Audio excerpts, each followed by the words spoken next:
What if the future of a monarchy could be changed in a single night? What if everything we thought we knew about a royal destiny was suddenly rewritten? Stay with us as we uncover the truth behind Prince Louis's unexpected path, a journey that no one, not even the palace, could have predicted. The past few weeks had been suffocating, a silent weight that pressed upon the palace, shared only by a handful of individuals who carried it in hushed secrecy. Midnight arrived at Buckingham Palace with an unmistakable force, a heaviness that seemed to reverberate through the very walls of the ancient stone structure. It was the kind of night London hadn't known in years, a kind that draped the city in an eerie stillness, the kind that lingered long after the clocks had struck. As the chimes echoed through the corridors, each toll felt like the tolling of a distant bell from a forgotten time, carrying with it a warning that had been buried beneath centuries of history. 12 slow, resonant chimes resonated deeply through the palace, filling every corner of the building with a mournful sound that seemed to draw the entire city closer to a future they weren't yet prepared for. The draft that swept through the chambers made the curtains tremble, as though the wind itself sensed the impending change. The palace, once a place of regal serenity, felt charged with an unspoken tension. In the stillness, portraits of kings and queens, figures frozen in gilded frames, hung like silent witnesses to the unfolding events. Their eyes, painted with the weight of centuries, seemed to follow every movement, watching as if they too could sense that something was on the horizon. The weight of their gazes was palpable, a reminder of the legacy they had built, and now of the legacy that was about to shift. Outside, the night air held its breath, the very atmosphere around Buckingham Palace thick with an unspoken understanding. The wind carried an unsettling chill, and the lamps flickered in the cold, casting fragmented light that caught the shadows in strange angles. Citizens, unaware of the weighty news unfolding within the palace walls, stood in the streets, their faces illuminated by the flickering glow of the street lamps. They didn't know what had happened, only that the world felt different, heavy with anticipation, as though something monumental was about to break free from the grip of silence. A hush had fallen over the city, a kind of stillness that only arrives when history is on the verge of turning a page, when something is about to change that will alter the course of everything that follows. And inside the palace, the stillness was as thick as the fog rolling in from the river, wrapping itself around every stone, every portrait, every doorway. The night had arrived, and with it the anticipation that the world was no longer what it once had been. The shift was coming. It was inevitable. Outside, the winds howled through the narrow streets of London, their icy fingers sweeping through every crack and crevice, carrying with them an unnerving chill that seemed to penetrate deep into the bones of the city. The cold wasn't merely a seasonal shift. It felt like the very essence of the future itself, uncertain and unwelcoming, had made its way into the heart of the city. The usual clamor of life, carriages rattling over cobblestones, the hum of conversation in crowded taverns, the distant laughter of passers-by, had faded into an eerie, unnatural silence.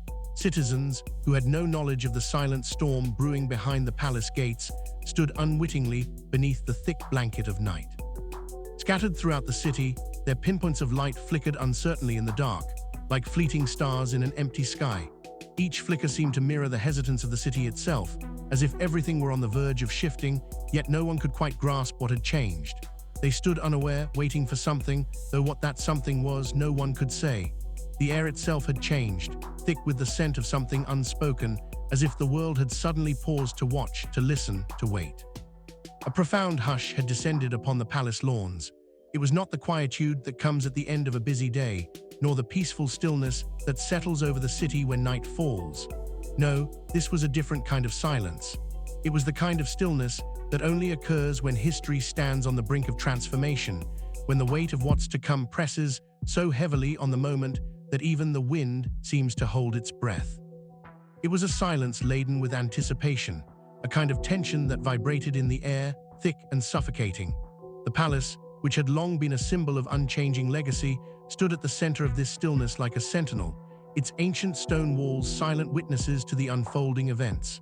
The lawns, usually a place of formal events, of gatherings and celebrations, were now marked by a heavy quiet, the only sound. Occasional rustle of leaves disturbed by the wind. This was a moment of pause, an unbearable pause that could not be ignored, as if the very earth had stopped spinning for just a beat, waiting for something monumental to unfold. Though the world around the palace seemed frozen, there was an undeniable sense that something was about to shift, to rupture the carefully constructed facade of tradition and expectation. It wasn't just the air that had changed. The very fabric of time seemed to have rippled, and the future, once so certain, now seemed uncertain, wrapped in a fog of doubt and anticipation. For the first time, the palace seemed to echo with a truth that no one could deny. History was on the edge of turning a page, and what would follow would be something none had foreseen. And then it came.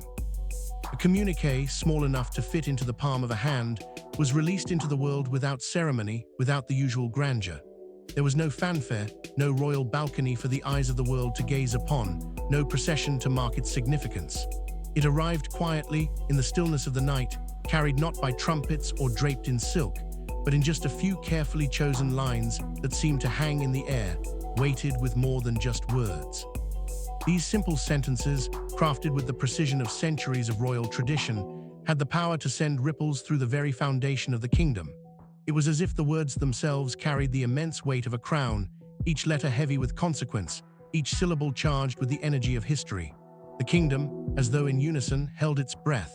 No one moved, no one spoke, as the words settled into the silence, filling the air with a tension so palpable that it felt as if time itself had paused. In that moment, the world seemed to wait. The heavy silence of Buckingham Palace stretched out into the streets of London, into the hearts of its people. They all knew something had shifted, though they couldn't yet comprehend the full magnitude of what had just been set in motion. The communique, brief, unadorned, yet powerful, had just altered the course of history, and the kingdom, still frozen in anticipation, could do nothing but await the storm that would follow. The announcement spread like wildfire, racing through the kingdom with the speed of a storm. Editors, caught mid-sentence, found their words arrested, their fingers hovering over the keys, paralyzed by the gravity of what had just been revealed. Advisors gathered in hushed circles, their voices silenced by the weight of the news, as though speaking aloud would somehow betray the enormity of the moment. The usual flurry of palace activity came to an abrupt halt, each person lost in their own thoughts, processing the new reality that had been thrust upon them. And deep inside Buckingham Palace, in a room where the only warmth came from the soft, flickering glow of a sapphire blue fireplace, young Prince Louis sat, motionless. His small hands rested in his lap, folded with the kind of quiet dignity that belied his years. His eyes, wide and dark, reflected the flames dancing before him, and in their depths, there was something profound, a quiet understanding of the weight of the moment, as if the flickering fire had become a mirror, aging him in an instant. It was as if the news had forced him to see beyond the boy he was, into something older, something that now hovered over his future. The communique had confirmed what only a trusted circle had known in whispers and behind closed doors. Prince Louis's health had been under the watchful eye of the palace's most discreet medical team for years. Monitored, studied with the utmost caution, and kept from the public's gaze. His every movement, his every breath, had been recorded, examined, and analyzed. What the kingdom had thought of as a young prince growing into his role had, in truth, been a journey marked by uncertainty.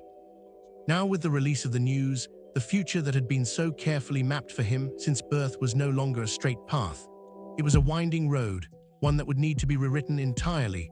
The life that had been planned, the expectations, the roles he was meant to play, all of it would now shift. The weight of it was almost tangible in that quiet room, where the flames of the fire flickered and danced, casting long shadows on the stone walls. Prince Louis, still as a statue, sat at the center of it all, and in that stillness, he seemed to carry the burden of a nation's future on his young shoulders. A future that, in an instant, had become uncertain. The communique didn't say why, nor did it name the illness. It left only one haunting question echoing through the kingdom. What could force a royal destiny to be altered in a single night? Before the whispers, before the crimson-sealed communique, before London's midnight breath turned heavy with foreboding, there had simply been a boy. A boy whose laughter once echoed through the palace courtyards, bright and unburdened by the weight of his royal lineage. Prince Louis had not entered the world as a symbol, nor as a figure to be placed upon a pedestal.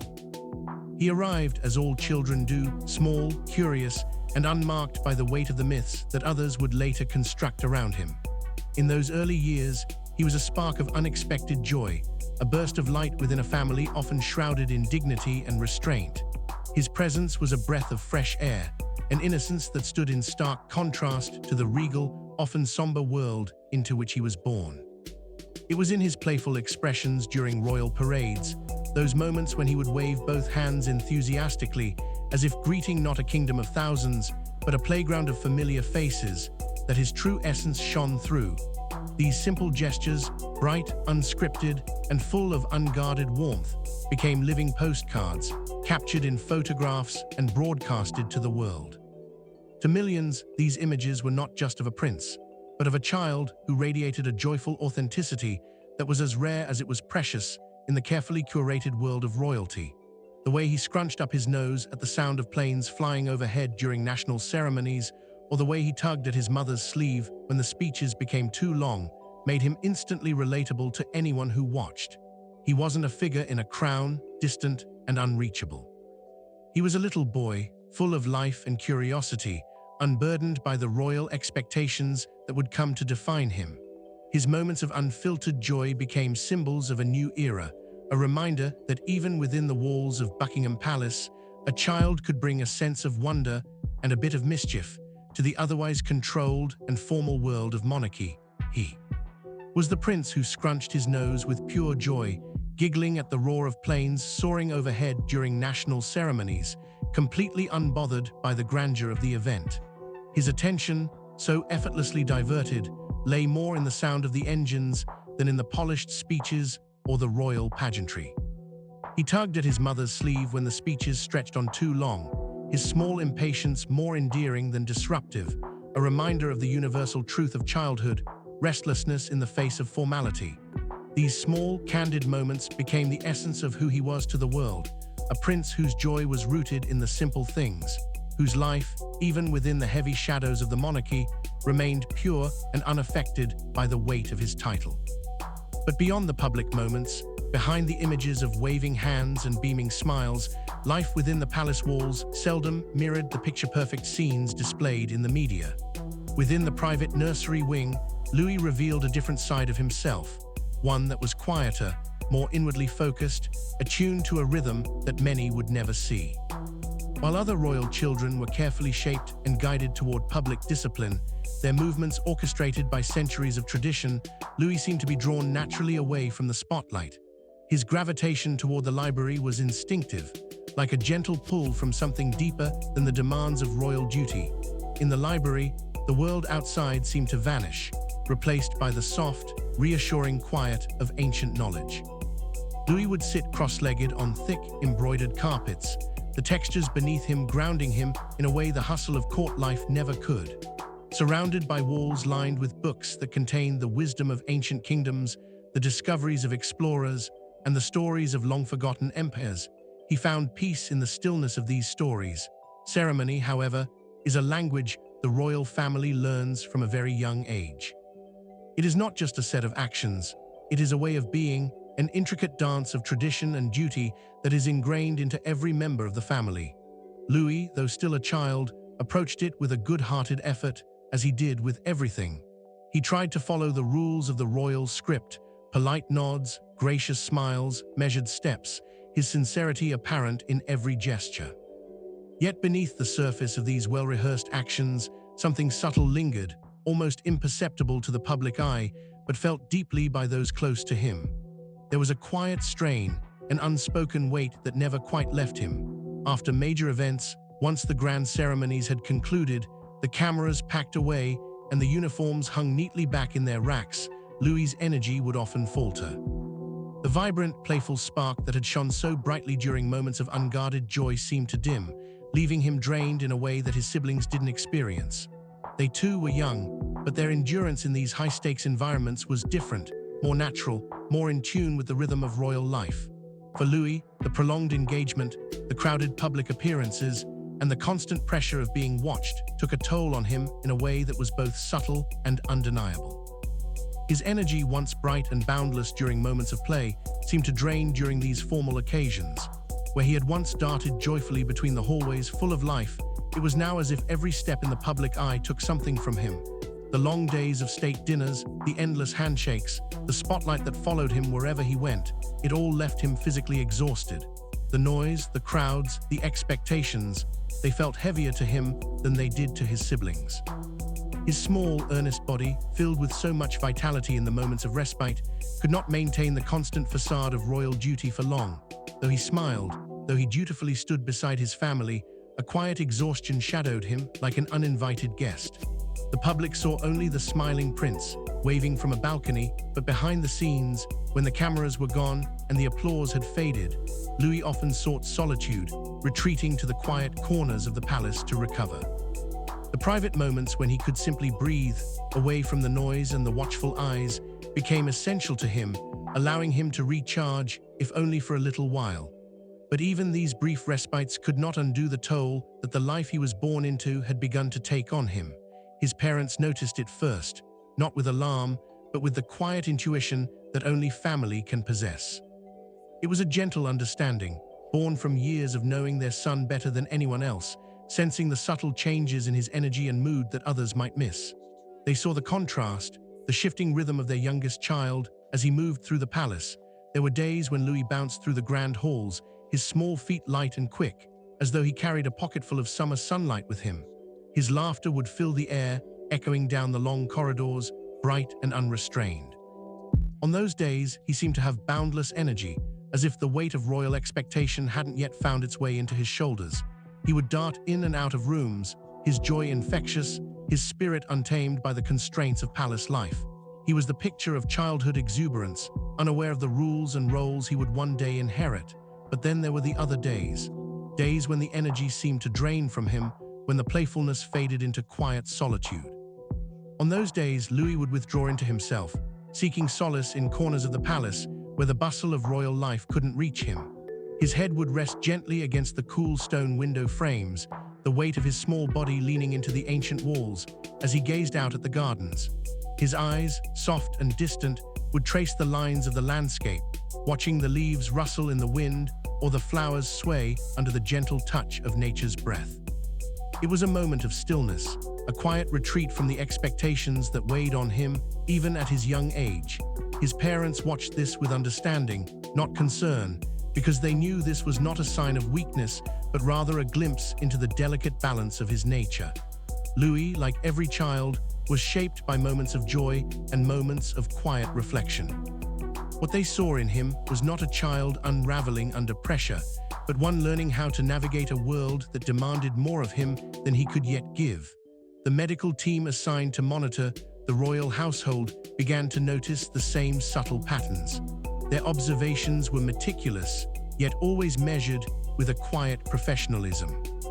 They kept their notes discreet, careful to respect the privacy of the family, and their assessments were gentle, never drawing attention to the nuances that lay beneath the surface. In their reports, the boy always took precedence. His well-being was their primary concern, far above the title he bore or the expectations that surrounded him. The language they used was deliberate, each term carefully chosen to avoid causing undue alarm. There were no dramatic diagnoses, no words that would carry the weight of severity or urgency. Instead, they spoke of heightened physiological sensitivity, a phrase that suggested Louis's body responded to the world around him in ways that were more acute than those of other children. There were also references to unique developmental responses, acknowledging that Louis's growth, both physically and emotionally, did not follow the usual path of his royal peers. These terms, though clinical, held a deeper truth, one that, while not fully defined, was quietly understood. The team's words skirted the edges of the reality they had been tasked to observe without fully naming it. The reports remained as they were meant to be, discreet, composed, and clinical. Yet they spoke to something more, a recognition that Louis, in his gentle nature, was not entirely shaped by the same forces that governed the lives of those around him. His body, his mind, and his spirit were responding to the world in ways that only those closest to him and those with the training to see could truly understand. There was no crisis, no immediate danger, but a subtle truth was unfolding, one that would eventually force the palace to reckon with the boy, the prince, and the weight of what it meant to carry a legacy not yet fully understood. He wasn't frail. He wasn't ill. He was simply different, and in any palace, difference is both a wonder and a question. In a world defined by tradition, where the roles of each family member were so clearly delineated, Louis's difference did not go unnoticed. It wasn't a flaw to be corrected, but a quiet anomaly that both fascinated and confounded those around him. To those who observed him closely, his difference was a gentle, almost imperceptible shift in rhythm, a reflection of a nature that didn't entirely conform to the patterns expected of a royal heir. Louis began to sense this divide between who he was and who the world imagined him to be. The more he moved through the ceremonial motions, the more acutely he felt the weight of the expectations that came with his title. During balcony appearances, he would feel the warmth of the crowd's cheers, their applause washing over him like a wave, filling the air with energy. The smiles and waves, the flashing cameras, the booming music, it was all so vibrant, so alive, a spectacle that the world adored. But beneath the surface of that public adoration, he also felt the quiet pressure of standing still, held under the watchful gaze of so many eyes, all fixed on him, all waiting for the next move. Louis adored the laughter, the spectacle, the music that filled the air during these royal moments. But there was a weariness that lingered within him long after the crowd had dispersed. The attention, while warm and affirming, was also overwhelming, its constant, unrelenting nature leaving him tired in ways that others could not understand. And so, after each grand occasion, when the cameras were turned off and the crowds had returned to their own lives, Louis often retreated into the solitude of the garden. There, away from the noise, he would let the soft breeze cool the overstimulation that clung to his skin, seeking solace in the quiet rustle of leaves and the gentle hum of nature. In the garden, he could breathe again, free from the constraints of expectation. The world of crowds and cameras felt distant, replaced by the simplicity of a space where he didn't have to be the prince, the figure in the spotlight. He was just Louis, still a child, with the quiet rhythm of the earth beneath his feet, finding peace in the solitude of the garden, away from the noise that defined his royal existence. It was in these moments, when the weight of the world outside melted away, that Louis found his true self, quiet, thoughtful, and perfectly content in the shadows of the palace, where the only expectations were his own. The palace staff became protective, adjusting schedules quietly to ensure he could rest between lessons. Public outings were kept brief, with his siblings stepping forward when needed, like gentle shields.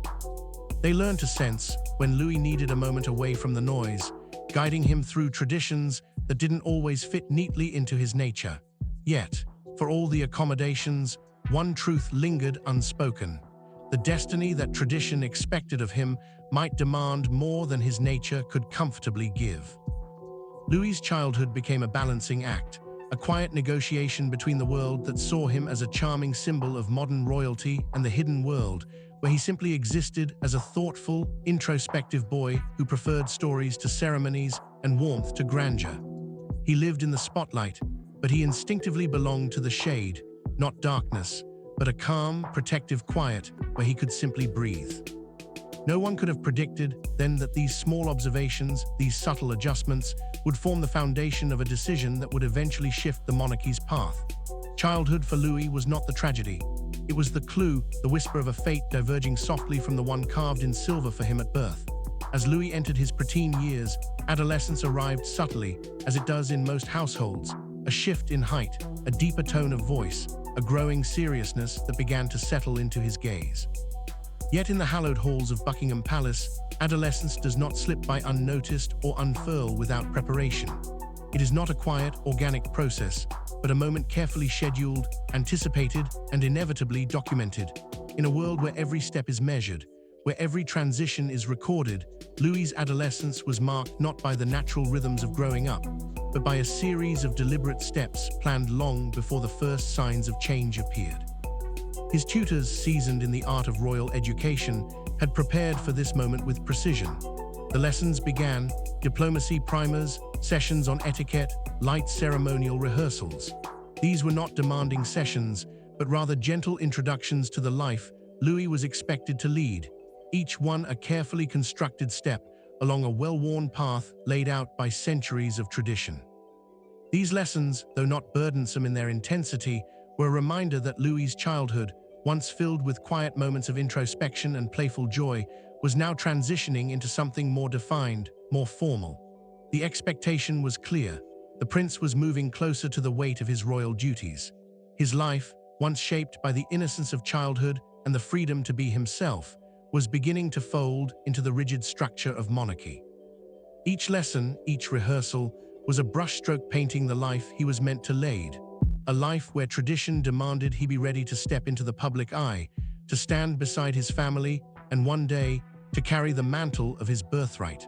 But even as these lessons unfolded, Louis could feel the subtle tension between the boy he was and the prince he was expected to become.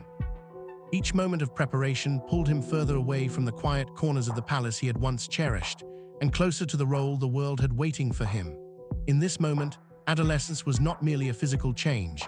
It was the beginning of a profound shift, one that would forever alter the course of his future.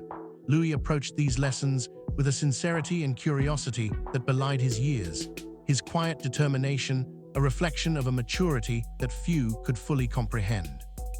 He absorbed abstract concepts with an ease that left his tutors quietly impressed, grasping the emotional undercurrents of diplomacy almost instinctively, as if he understood not just the words, but the nuanced relationships and subtle power plays that lay beneath them. His mind, sharp and intuitive, seemed to process the complexities of royal duty with a natural grace, picking up on the rhythm of formalities and ceremonies as if they were second nature. Yet, for all his natural aptitude, there was a subtle exhaustion that would slowly begin to settle upon him during these sessions. It wasn't the exhaustion of a child who had grown bored or disengaged, but something more profound, an invisible weight that grew heavier with each passing hour. This fatigue wasn't born of disinterest or lack of effort. Rather, it stemmed from a sensory tide that rose too quickly, sweeping him along in a current that pushed him toward limits he hadn't yet learned to recognize. The constant barrage of new information, the formalities of diplomacy, the demands of proper conduct, all began to take their toll on him. Where others might have felt the burden less, Louis was acutely sensitive to every detail, every shift in tone, every change in rhythm. His heightened awareness, once an asset, now became a source of quiet strain, as his mind and body tried to keep up with the fast-paced world of royal training. It wasn't the physical exhaustion of running through drills or standing for hours in front of an audience. It was something deeper, a fatigue of the senses, a quiet overloading of his mind that left him drained in ways he couldn't fully explain. In these moments, Louis often found himself retreating inward, his energy quietly sapped by the weight of a world he wasn't yet fully prepared to inhabit, though he carried himself with poise and attention beneath the surface. His body was signaling a different story, one of subtle overwhelm, of limits being tested, not in visible ways, but in the quiet corners of his soul. The boy who could engage with the world so eagerly, with bright eyes and an open heart, now found himself at odds with the very structure he had been born into. The lesson was clear, but so was the toll it was taking. This path, though filled with promise, came at a cost that no one had fully accounted for. His medical team continued to monitor his progress with quiet attentiveness, their observations cautious yet clear in their intent.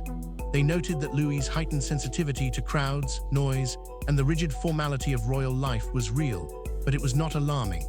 He wasn't fragile or unwell. He was simply a boy whose wiring, both physiological and emotional, responded differently than those who had come before him. Where others could navigate the bustling, noisy world of royalty with relative ease, Louis found the constant sensory overload more taxing. His ability to process the world around him was remarkable, but it often came at the cost of his energy, his focus, and his well-being. The medical team, with their expertise and discretion, kept this truth in mind, framing it not as a weakness, but as a natural variation, a truth that, while subtle, was significant. They recognized the quiet strain that would settle on him after long periods of exposure to the public, the soft exhaustion that would linger long after the crowds had dispersed. It wasn't something that could be cured or corrected. It was simply part of who Louis was. As the months passed and the royal advisors took notice of these subtle shifts in Louis's ability to endure the demands of his training, they began to suggest modifications to his routine. The changes were gentle but necessary. More breaks between lessons, shorter sessions to prevent overstimulation, a lighter schedule that would allow him to recover and recharge.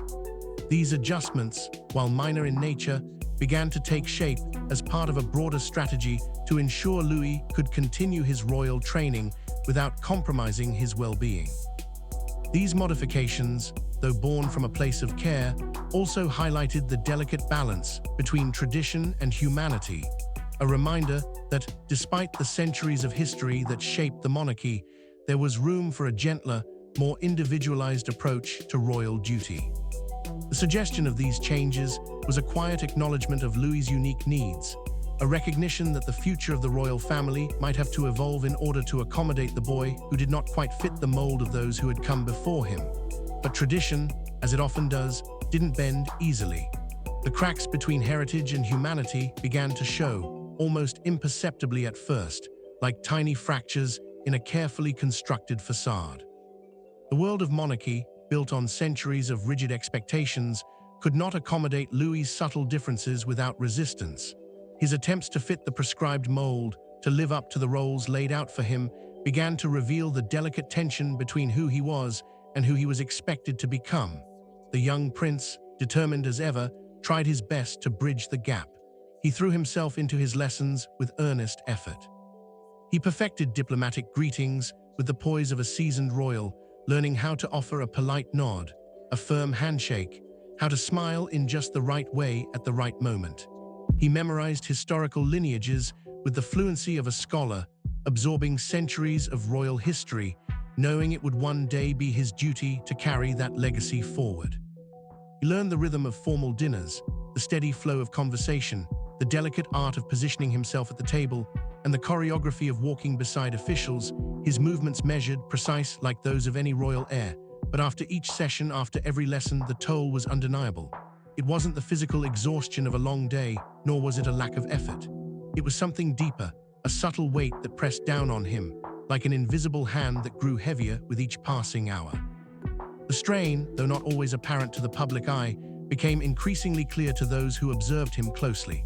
His energy, once so easily given, began to drain in ways that didn't fit the royal image he was striving to uphold. The palace, with all its tradition and history, found itself at a crossroads. The young prince, as willing as he was, could not fully conform to the expectations that had been set before him. His differences, though subtle, could no longer be ignored. The weight of royal duty, while carefully crafted to suit generations before him, was beginning to press too heavily on a child who was not built for such demands. It became clear that the palace would eventually have to reevaluate its expectations, to consider that perhaps the future of the monarchy could not be mapped out in the same rigid lines it always had been. The pressure mounted, slowly at first, then with greater force. The path the palace had laid out for him, the one steeped in centuries of tradition, was a road that Louis could not walk without cost. His destiny, once assumed fixed, had shifted, not shattered, but reshaped. And then it became clear. Fame for Louis was never the shimmering arc of triumph we expect from royalty. It was a quiet storm that illuminated a fault line within the monarchy, a fault line that would force a reconsideration of what the future of the royal family could truly be.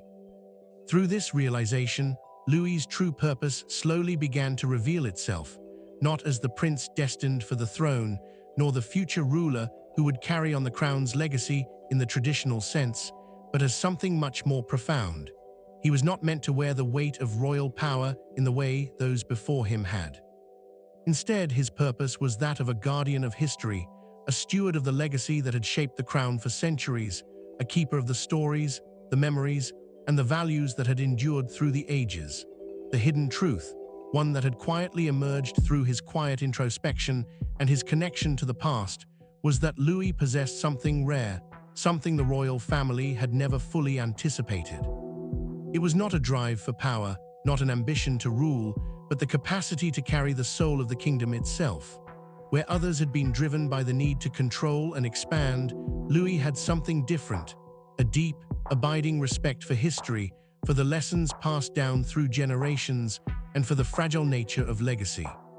He was not built to bear the crown's weight.